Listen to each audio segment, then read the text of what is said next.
Alright, welcome back to our channel. Ito muli sa RP Max Vlog. Sa mega love shoutout po sa ating lahat guys, mga kaibigan, mga kapatid, mga kalingap. Isang mapagpalang araw po sa ating lahat. Good morning, good afternoon, good evening as always.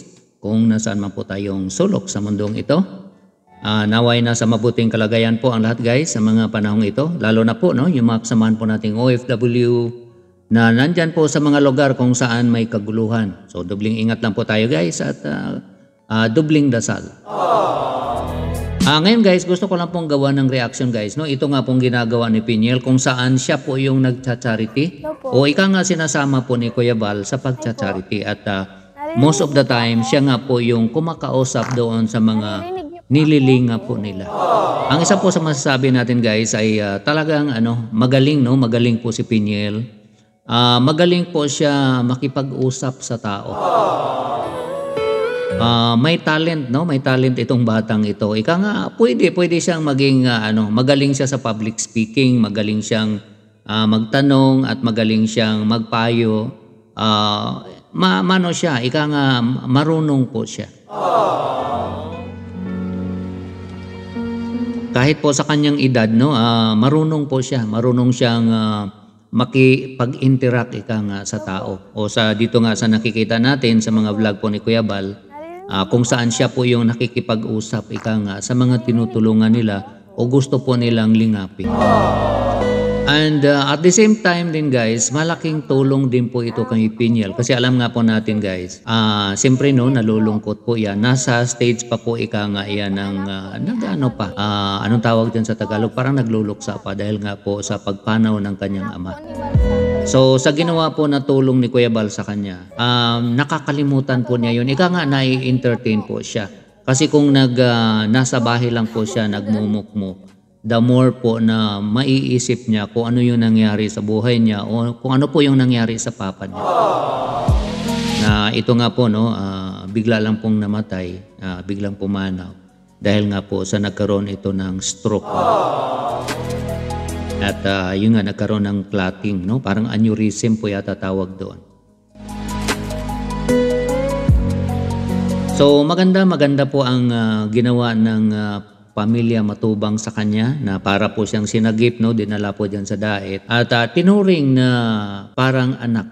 So napakaswerte ni Piniel na may mga taong handang kumupkup sa kanya, hanggang tumulong sa kanya, paaralin siya. Basta ang kapalit lang po doon ay mag-aral lang po siyang mabuti. At wag mo nang mag-boyfriend, wag mo nang, siyempre, mas lalo nang wag mo nang mag-asawa. Focus muna sa pag-aral hanggang sa makatapos. At hanggat nandoon naman yung kanyang focus sa pag-aral, yung kanyang, siyempre, kailangan nating mabait at maging matulungin sa pamilya, pamilya ni Kuya Bal. The more naman na siyempre ganado po silang tumulong sa kanya. Kahit sino naman po siguro guys, kung meron tayong tinutulungan, kung nandoon naman po yung yung pagtulong din nila, yung efforts din nila na masuklian man lang yung pagtulong natin. At kahit sino sigurong tumutulong ay ganado din na the more na tutulungan siya. At hindi lang yung family ni Kuya Bal ang tutulong sa kanya, siyempre may mga sponsors pa na pag nakita siya yung efforts niya, yung kanyang pagpursige na mag-aral, makatapos ng pag-aaral, magkakaroon din po siya ng mga sponsors. So yun ang advantage na nakikita natin guys. Isa sa mga advantages na nakikita natin, mawawala po yung kanyang kalungkutan dahil nga po sa ginagawa ni Kuya Bal sa kanya, na siya po yung kinakausap, siya po yung siya po yung nakikipag-interact sa mga gusto po nilang bigyan ng charity o gusto po nilang tulungan. Isa po yun sa mga advantages na nakikita natin, na hindi na po niya masyadong maiisip yung mga nangyari sa kanya. Kaya pasalamat tayo guys na naisipan po ni Kuya Bal ito. Okay? At atid na vlogs na yun nga, dalhin siya dyan sa daet para nga po matulungan. Kaysa naman pagawan siya ng bahay doon sa Sorsogon o sa Pilar, kung saan malulungkot din siya. Anhin mo yung bahay, kung malungkot ka naman, baka mamaya maluki-luki pa siya. Kaya maganda po ang nangyari sa buhay niya. Ika nga sa magkapatid, parang siya yung grabe po ang sacrifice na dinanas ni Piniel. Kasi sinacrifice po niya yung kanyang pag-aral, alang-alang lamang sa pag-alaga ng kanyang ama. So ngayon na wala na po yung ama niya, parang blessings na din, nandoon na tayo. Dapat tumagal po yung buhay ng ama niya. Pero ngayon na wala na siyang inalagaan, yun po yung isa sa mga good thing naman na mangyari, na makafocus na po siya sa kanyang pag-aaral. Pero mas maganda nga po sana kung sana humaba pa yung buhay ng ama niya para makita niya kung ano man yung success na makamtan niya later on sa kanyang buhay. Pero kaysa ganun naman na parang bedridden o palyado ika nga, mas mabuti na din yun na mamahinga na. Anyhow, mga nasa 70 plus naman siya. So ika nga hindi na rin masyadong nakakapanghinayang. No? Hindi naman natin sinasabi na pag may edad ka na okay lang na ano. Pero ibig sabihin, kumpara naman sa mas bata pa na may mangyari sa'yo. Ika nga hindi na lugi, no? Sa ganong inabot mo sa buhay mo. Okay, bihira po guys ang umabot sa ganong edad. So, yun po guys ang ating komento dyan po sa mga nangyayari po, no? Sa buhay po ni Piñel. At congratulations din po kay Piñel dahil nakapunta na po siya ng Baguio. Dahil nga po sumama po siya, sinama po, isa na po siya sa Kalingap Angels. At nag-enjoy po si Piñel, no, sa pagpunta po nila sa Baguio. At isa din po sa hinangaan ko kay Piñel guys, no, dito nga po sa ano niya, yung hindi po siya nahihiya, no, pag nasa stage po siya. So may talent siya, ika nga. Usually at that age, at kahit ako noon sa ganung edad ko kay Piñel, hindi ko po kayang magsalita sa pulpito o siyempre sa simbahan, no, sa pulpito. Nahihiya po ako, para po ako natutunaw. Pero kay Piñel, hanga ako guys, parang easy lang po sa kanya. Parang ang tagal na niyang performer, ika nga. So may talent ito si Piñel.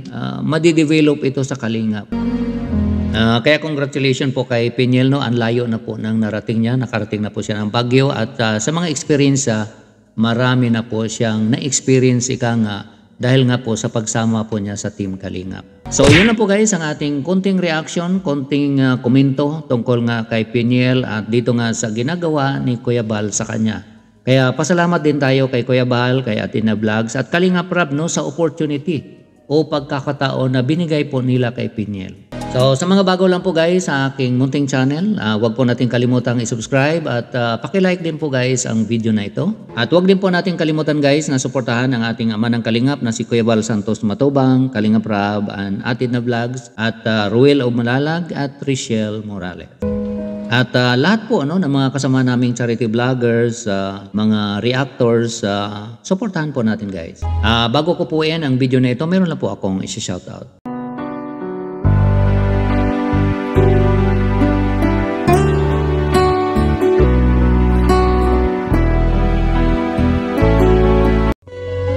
Sa mga walang sawang nanonood po ng mga videos namin, nag-comments, nag-likes, nag-shares, at lalong-lalo na po sa hindi pag-skip ng ads ay maraming salamat po sa inyong lahat guys.